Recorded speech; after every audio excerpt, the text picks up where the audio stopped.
All right, what's going on YouTube? So we are ready to get started on the 300 rum. Look at that bad boy.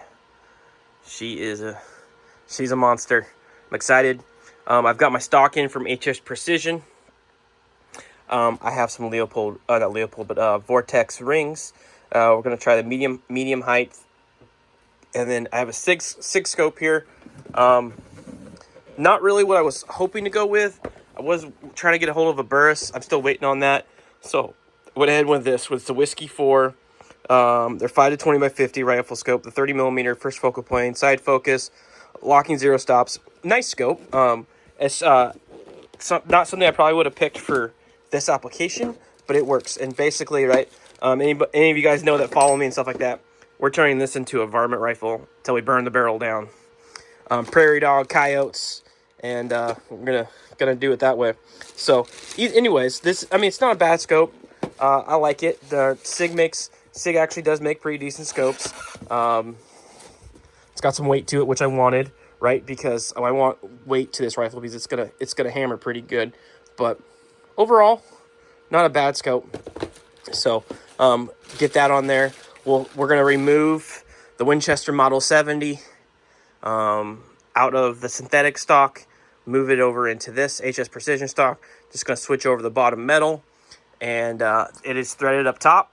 So we'll either be running a brake or a can. A goal is to run a can, and we'll see how it goes. It is kind of a lighter weight barrel, so I'm expecting it to heat up pretty quick. So we'll see how 3 to 5 shots do. Obviously, it wouldn't be a prairie dog gun where you're just going to run and run and run, but we talked about doing like 110 to 130 grain copper bullets out of this thing too. I have no shortage of lightweight 30 cal bullets or 30 cal in general, so it's going to be fun to play with this.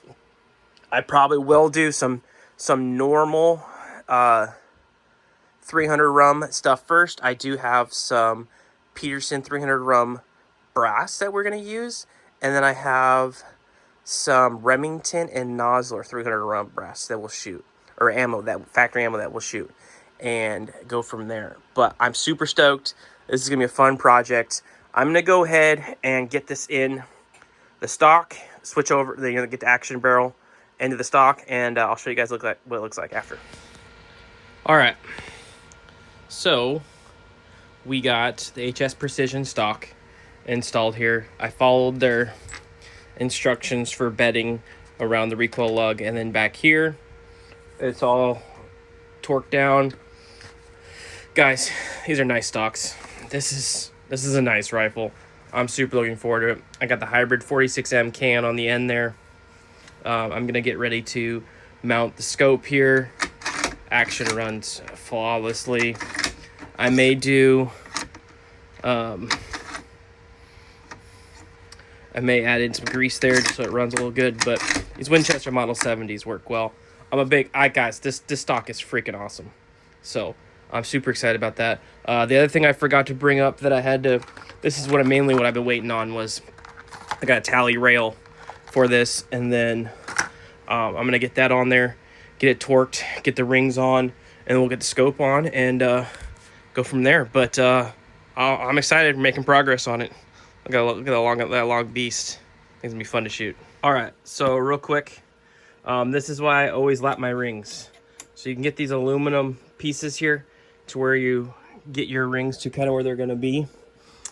See this? See if I can get it to focus. Right there, not lined up. So you want this to slide. So I'm gonna lap my rings until I can get that to work that way, and we'll go from there. But why it's important to lap your rings before you mount the scope, because of course now I can focus.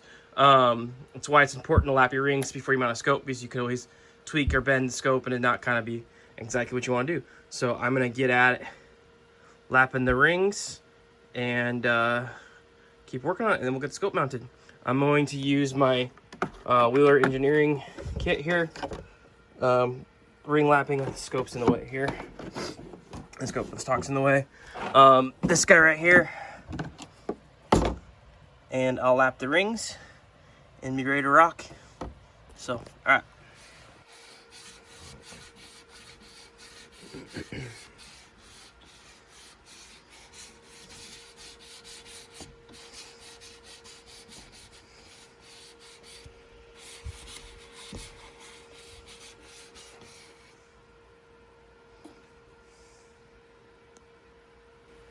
All right, so when lapping rings, that's what you want. Nice and steady, smooth. That's why I lap. Brings perfectly aligned. Everything is good to go. Good to install the scope now. And we'll just get the scope level and be back at it. All right, we've got the action in the stock. We've got the rail on. We have the scope on. Rings are lapped. And she's about ready to rock and roll here. I'm just going to let the bedding compound probably sit for, I don't know, 24 hours or so. I went ahead and put this MK machining level on here, so I know when I'm level left to right, and I'm super happy with that. I like these a lot. It's really nice. You can get on the cheek piece and just rock and roll. And then this scope does have parallax adjustment, windage. No windage adjustments. There's hidden turret cap there, but locking turret cap here for elevation. So that's what you're gonna want to dial to. Good audible clicks. So we'll get this thing bore sighted and get out and start shooting some factory loads out of this thing. I haven't decided if I'm gonna run it with a can or with a brake on it yet. To start off with, probably run it with a brake, to be honest, and then go from there. But man, guys, this tipped-in vise made it so nice to level this scope on this rifle. So if you don't have one, check them out. And that's going to do it for the video. I appreciate you guys stopping in and watching. Next video on this rifle will be group results and shooting it. So stay tuned. Thanks, guys. Take it easy.